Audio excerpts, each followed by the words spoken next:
একজন নারী কি কোনো ছেলেকে ধর্ষণ করতে পারে? প্রশ্নটি শুনতে অস্বাভাবিক লাগলেও এমন এক ঘটনাকে ঘিরে এখন তোলপাড় নেট দুনিয়া।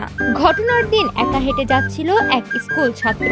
অভিযোগ অনুযায়ী সেই সময় কৌশলে তাকে ডেকে নেন ৩১ বছর বয়সী নিকোল আলেকজান্দ্রা কন্টেরাস সুয়ারেস নামে এক নারী। কথা বলতে বলতেই কেটে যায় কিছুটা সময়।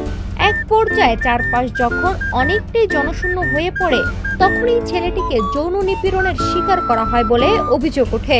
তবে শেষ রক্ষা হয়নি নিকোলের। ঘটনাটি প্রকাশ্যে আসতেই শুরু হয় তুমুল আলোচনা সমালোচনা।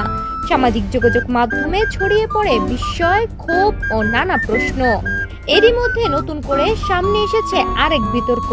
নিকোল কি জন্মগতভাবে নারী, নাকি এর পেছনে লুকিয়ে আছে অন্য কোনো রহস্য?